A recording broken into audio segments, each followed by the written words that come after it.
Hi, my name is Yulia, and this is the news brief. I am sure this time you definitely missed me. But hey, no worries, I'm back.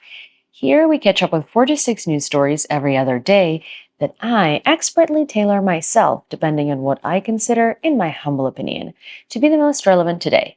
And then we discuss it in the comments, so I don't have to suffer alone and you don't have to suffer alone. Let's go get it. But first, I'm sure you've noticed something different in my background. And if you haven't followed me since my personal channel, but started following me on The Gaze, then that doesn't tell you much. And you don't know that this is the background of my home in New York, where I'll be for a month. While you're watching this video, I'm actually in DC at Action Ukraine Summit. And I'm meeting with senators about long-range strikes into Russia and, of course, Ukraine's victory plan. With me here, I have a special guest. You can see him on the screen right here, and we will have a lot to report to you while I'm here. And I want to take this opportunity to say a special thank you to those of you who helped make it happen. Anyways, now back onto the news. While something is different with me, nothing is different with how Russia behaves and unleashes terror. The Russians attacked Kharkiv with guided aerial bombs, hitting a high-rise building. Currently, 3 people are confirmed killed and 15 are injured. There are also people trapped under the rubble, and debris analysis is ongoing. The targets of Russian bombs were a residential building, a bakery, a stadium, ordinary places of daily life for ordinary people. Russia continues to act as a terrorist state, confirming this every day with its actions. Its choice to fight and its attempts to expand the war, said President Zelenskyy. Now a rescue operation is underway in Kharkiv. All services are on site. At this time, we know of 3 dead and 24 injured. My condolences to all relatives and friends. There is much talk at the UN General Assembly about collective efforts for security in the future, but we must simply stop the terror to be safe, to have a future, for Russia to stop its criminal and unprovoked aggression, which violates all global rules, the president said. I don't think I have to say a lot about how much Russia targets Kharkiv. While I was in flight, Russia also targeted Zaporizhia, also other Ukrainian cities. But cities like Kharkiv and cities like Zaporizhia suffer constantly. And these big attacks that we hear about on the news are just some of the worst of it, or some of it that made it on the news. But make no mistake, this happens every day. Life in Kharkiv is a consistent mixture of air raid sirens and explosions. And it's really, really awful, and it should not be allowed to happen. The regional prosecutor's office has published drone footage showing the devastating aftermath of today's Russian airstrike on a high-rise building in Kharkiv. The building was destroyed by a targeted aerial bomb. Again, nothing to add here, unfortunately. Let Ukraine strike back. However, not all news are terrible. There is a little glimpse of progress coming from the Ukrainian side. The Vovchansk aggregate plant liberated from occupiers, according to Main Intelligence Directorate. As a result of an extremely complex and successful operation, units of the GUR, Main Intelligence Directorate, have completely liberated the territory of the Vovchansk aggregate plant, eliminating all occupiers in the enterprise's building. The territory of the plant has been transferred to the control of the armed forces after clearing all 30 buildings of the facility. And of course, this is a very long-awaited, very good piece of news in the sea of all the news of Russia advancing in Pokrovsk, in Zaporizhia, and on other directions of the front. The front line right now is really, for lack of a better word, hot, and it's been really difficult to watch what's been happening there. So this, even if just a little bit, is a glimpse of good news. And while we're on good news, you know who else is in New York right now? President Zelenskyy. In an interview with ABC News, Zelenskyy stated that Russia's war against Ukraine is closer to the end than many believe, and urged allies to further strengthen the Ukrainian army. Ukraine is preparing a document for the release of prisoners of war, which will be presented at the Second Peace Summit, said Zelenskyy. Key points from the president's speech at the Future Summit in New York. Russia is once again demonstrating destructiveness by opposing all initiatives that protect the UN Charter. They have always been this way. Thank you to Namibia for consolidating the Pact of the Future, as well as to Zambia, Sweden, Jamaica, and the Netherlands for their support. The world needs sustainable development. Global unity can achieve a lot. Ukraine is preparing for the second peace summit in line with the peace formula. And Zelensky has been having a lot of meetings in New York City, and some of them in the press have been described not very optimistically, and some have been described optimistically. And I urge you to consider the fact that right now is a very important moment for this war. Russia is getting a bit exhausted, Ukraine is exhausted, the allies are divided in certain issues, and so Russian propaganda tries to use it to its advantage. Don't listen to everything that you hear on the news, and don't believe everything that you read on the news. Any single time you see or hear about articles or interviews where someone says unconfirmed sources, anonymous sources, literally any sources that aren't described, this might be propaganda, and this might be specifically done to target your emotional state and make you believe that all is really not well. And I have seen a lot of that going on today. Zelensky also met with Olaf Scholz. They discussed how to bring a just peace closer. The key is to maintain unity. The peace formula was created for this very purpose, and Ukraine has successfully held the first peace summit, said Zelensky, the president of Ukraine. We are now preparing for the second one. This is a real platform to guarantee the full restoration of security for Ukraine and all of Europe. Many thanks to Germany for their support. Together, we have saved thousands of lives and can certainly provide even more strength and security for the whole of Europe. And then a term that some of you might have not heard, and a lot of you know very well, has come back to the play. And that term is Scholzing. Scholz confirmed that he does not support easing restrictions on Ukraine's use of German weapons to strike Russian territory.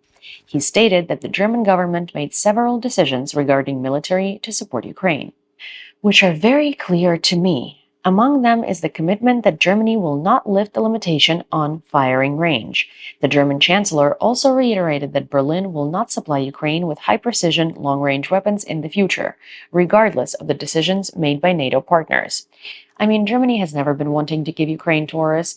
Germany does have a lot of Russian influence, and they're very scared of using their weapons, especially long-range strike weapons, on Russia, because there has been some rumor that, Putin said that if German weapons ever end up on Russian territory, it's going to be devastating and there's going to be a lot of consequence. But again, this is the talk of escalation and red lines, except Germany is taking it a little closer to heart than other countries are. And it's kind of hypocritical for Scholz to come out there and say that, he fully supports Ukraine, he fully supports our plans to restore peace, he fully supports Zelensky, and then not support long-range strikes into Russia. But then again, it's also not surprising because we've seen this back and forth from Scholz in the beginning of the full-scale invasion all the time. We just kinda forgot about it, fortunately or unfortunately. Meanwhile, something that did surprise me a little bit, or a lot bit, is something that happened at the UN, but it's not quite what happened, it's how they reacted. The UN General Assembly adopted a declaration on a common future, despite opposition from Russia and its allies. And it's the opposition from Russia and its allies is what, rather, the UN's reaction of dismissing it is what surprised me, because as we all know, the UN seems to be highly influenced by Russia.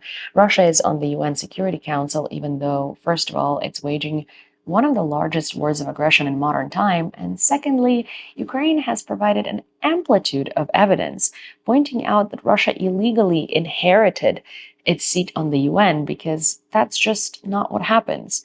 I'll give you a small rundown. Russia claims that because it's the successor of the Soviet Union, the seat on the UN Security Council belongs to Russia, while Ukraine and Belarus and other countries had to actually apply. Well, that would be all good and jolly, but the UN itself, in its statute, states that a country, after collapsing and breaking down, is no longer a member of the Security Council, and its successor cannot become a member of the Security Council without applying. The only way through which that could happen is if the country did not break down and did not legally cease to exist as a legal entity, but just renamed itself. into its successor. So the Soviet Union legally broke down and ceased to exist as a legal entity, and Russia is just named its successor. Hence, Russia should not have the space in the Security Council because, again, the Soviet Union ceased to exist. It didn't just get renamed into Russia. But of course, the UN is so interested in Russia and so loved up to it that it doesn't matter what its statute says. It matters what Russia says. In the last moment, Russia, Iran, North Korea, and Syria proposed an amendment to the document, calling for non-interference by the world community in matters of national sovereignty. The proposal also suggested prioritizing intergovernmental discussions while downplaying the role of civil society and private sector interests. Ultimately, the amendment was rejected. The Declaration, Pact of the Future, contains 5 main directions. Sustainable development, this includes activating the Sustainable Development Goals Plan and the Paris Agreement on climate change. International peace and security, this focuses on intensifying efforts to build and support peaceful, inclusive, and just societies, addressing the root causes of conflicts, and protecting all civilians in armed conflict. Science and technology, the agreement aims to overcome the digital divide and ensure the responsible use of artificial intelligence technologies.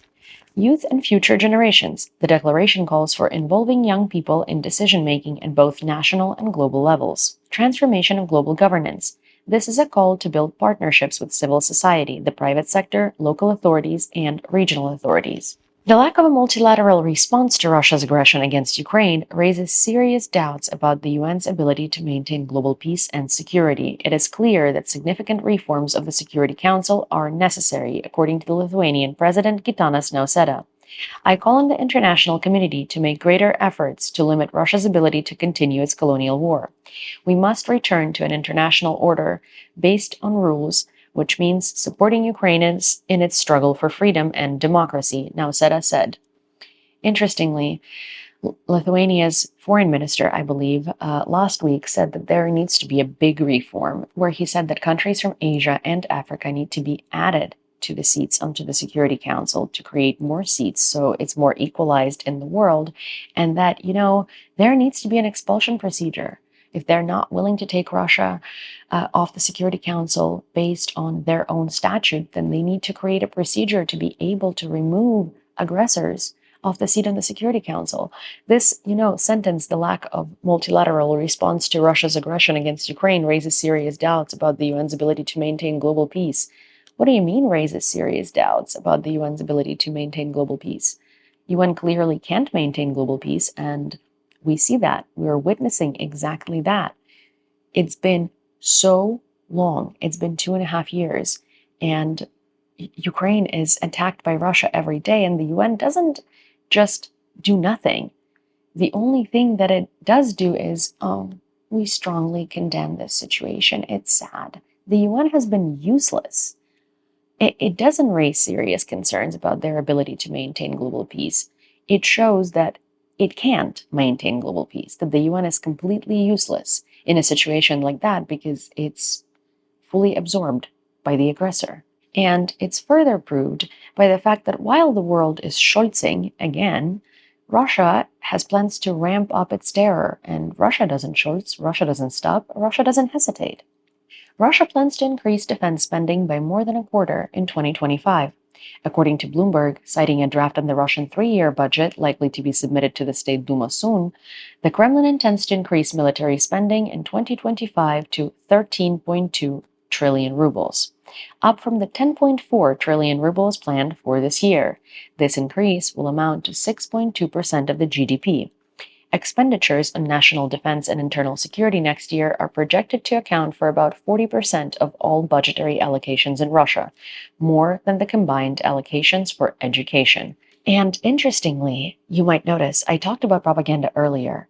While we are hearing that the West is getting tired, budgets are being cut here and there, support for Ukraine is being cut here and there, Russia is expanding. And while it's true that Russia is expanding, this sort of mood and this sort of picture is being painted in the world for a reason, because Russia wants you to believe that while it's ramping up its ambitions, the world is downgrading theirs. And we will see it in a specific article later in this episode, but wait for it. And this and many other reasons is why a lot of politicians are calling to end the division among allies and support Ukraine, because there is no division among Russia's allies. Polish foreign minister says Zelenskyy should be given the means to change Putin's calculations. When asked about Zelensky's victory plan, which he is expected to present this week in meetings with Biden, Harris, and Trump, Radoslav Sikorsky said he did not want to speculate on its content. However, he noted that the key to victory lies in providing Kyiv with more financial aid to support its own defense industry. And before we get into this segment of this episode, I want to remind you that the first time Linda Thomas Greenfield saw the plan, she said it was viable. And then Anthony Blinken today commented on it, and it also indicated that he has the belief in the plan. However, as we'll see a little bit later, the international media are causing a ruckus, and I don't think this ruckus is just because. But then again, we can never know. But it's always good to remember that Russian propaganda never sleeps. Meanwhile, the Prime Minister of Denmark, Mette Frederiksen, believes that Ukraine's allies should stop hesitating to support the country in its fight and allow the use of provided weapons for strikes against Russia. During this war, it would be a mistake to have a public discussion about red lines, because that would only give the Russians too good of a trump card, she said. She has been amazing. I watched the whole interview. The way that she has been speaking about this really wants me to say, why is it always only the women politicians and only from Russia-affected countries that have balls? This entire interview segment, I really, really highly recommend you watch it. She makes fantastic points, and she knows what she wants. She's very firm, and her stance is so headstrong. And that's what we need to see from the politicians all over the world. Two immediate steps to help bring peace to Ukraine are needed, says U.S. Secretary of State Anthony Blinken. During a speech at the UN Security Council meeting, U.S. Secretary of State Anthony Blinken outlined two critical steps needed to bring peace to Ukraine. First, he emphasized the need to respond to Russia's growing military cooperation with North Korea and Iran. Blinken highlighted Iran's provisions of drones and the construction of a drone factory on Russian soil, as well as the recent transfer of hundreds of short-range ballistic missiles to Russia. He also noted that North Korea is sending weapons and ammunition, including rocket launchers and millions of artillery shells, to the Russian Federation. These actions by Iran, North Korea, and Russia violate numerous UN security resolutions, which Russia itself voted for and bears special responsibility as a permanent member, Blinken said. He also criticized China for providing machine tools and microelectronics to support Russia's military operation, while calling for an end of arms supplies in the conflict zone. There is a big difference. Russia is the aggressor, Ukraine is the victim. If countries stop supporting Russia, the invasion will soon end. If Ukraine isn't supported, it may cease to exist, Blinken stressed. Which, this is something that's very triggering to hear, because these are similar words to what some politicians used in 2022 to convince countries to continue supporting Ukraine. And it's really upsetting that we are 2.5 years into this invasion, and some countries and some representatives still need to be reminded that Ukraine will cease to exist and Russia is the aggressor if we're not helped. It boggles my mind that it's still the case. The second step, according to Blinken, is to continue supporting Ukraine's peace plan, which he believes will help bring the war to a faster conclusion. And that's where we get to the juiciest part of this entire episode today. And that is some articles in some world-renowned publications basically stating that Ukraine's victory plan that Zelenskyy is presenting this week is complete and utter bullshit, and that it's a wish list and something that he dreamed up and something that is not going to work. And while it may be so, while we haven't seen the plan and while we haven't seen reactions of actual people who have seen it, I don't think we should be speculating on it, because, as I said earlier, Russia very often tries to create a certain atmosphere. And I think that this is exactly why we're seeing these articles. Western media have expressed some skepticism regarding Ukrainian President Volodymyr Zelensky's visit to Washington, though there are glimmers of hope. Bloomberg reports that some Western officials are downplaying expectations for Ukraine's victory plan, describing it as more of a wish list than a breakthrough strategy. One ally, according to two sources, suggested that the time has come for a new round of work with Putin, either by Zelenskyy or other countries. So, peace negotiations with Russia. Yeah, we've been there before. No, thank you. The French publication Le Monde published two articles on the subject. One mentions that negotiations will begin because the situation at the front is difficult and the Ukrainians are exhausted, according to a European foreign minister.